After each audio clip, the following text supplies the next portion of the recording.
and welcome to Scottish Car Enthusiasts and Trains TV, and to another episode of Project Escort, where I tell the story of this Escort, registration number L194APD, and how I came to own it.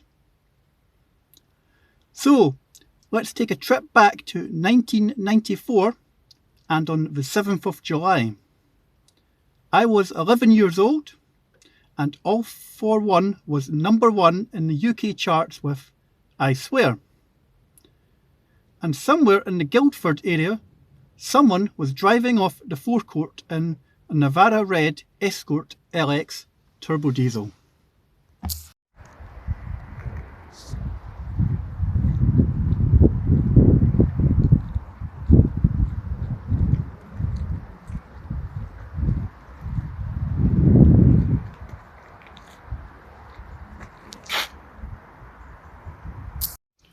Somewhere between then and January 1997, the Escort crossed the border and ended up being sold by Morrivan Motors in Buckie.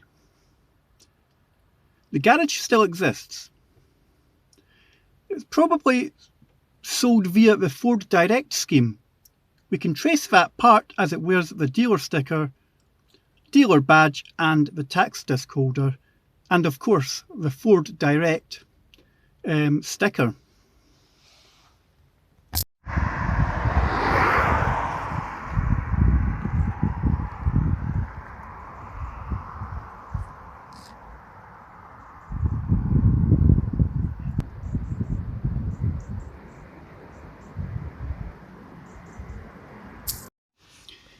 After checking the tax and MOT status, I can confirm the car came off the road from February 1997 and it was stored away until November 2021. The Escort never even had its first MOT.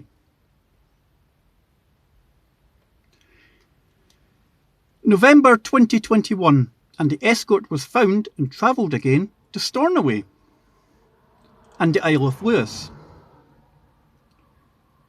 And we reckon it was recommissioned by its new owner, who possibly owned a garage called Beaton Motors, who from looking on Google deals with retro Fords. It then had its first MOT in January 2022 at 17,243 miles. And it covered less than 200 at its next MOT in January 2023 at 17,450. It then covered another 49 miles before it headed south to Edinburgh, or to Bonnyrigg to be precise, where I spotted the car up for sale and quickly called the car cave to ask to review it. I then reviewed the car and spent a week humming and hawing before I decided to buy this car. At the time of preparing this script, I've covered 730 miles in the Escort. So, what are my plans for this car? Well, I want to basically tidy this car up a wee bit. It's not perfect bodywork wise. The usual rusty scabby patches appearing on the wheel arches. It could do a nice polish and a wax. I also want to use this car. I tend to use this car two or three times a week. Maybe I take it to my work one day. I maybe spend a weekend driving it.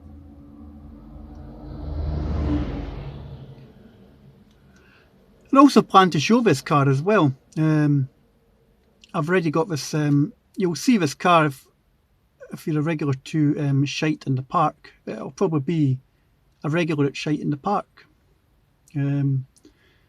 over the course of 2024. One big announcement is that it's going to Festival of the Unexceptional down at Grimsthorpe Castle. at the end of July, so looking forward to doing that. And what I will be doing is I'll be taking the alloys off the car and putting it back on its original steel wheels that the LX came with, because I've still got the original wheel trims in the boot, but I'll have to buy a new set of tyres for them.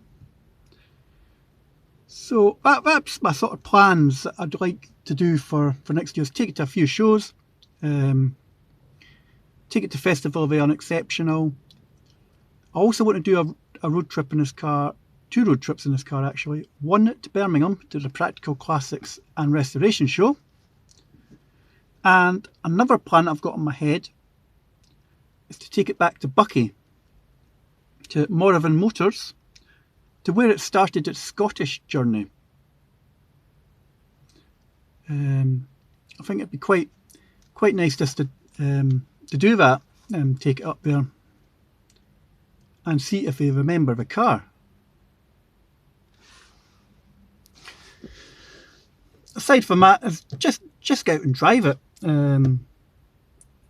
when I can, if it's the weekends or in the evenings after my work. Unfortunately, come June, this car will no longer be allowed into Edinburgh city centre, thanks to the ultra low emission zone.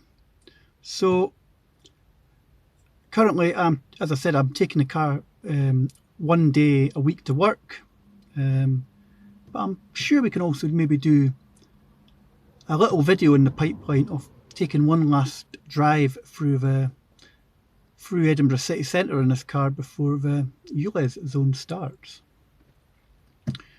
But anyway, I just thought I'd share a little story on this car, and I might delve more into it. I might contact Morrivan Motors in Buckie, and I also might contact Beaton's Garage on Stornoway or the Isle of Lewis, and see if they remember this car as well.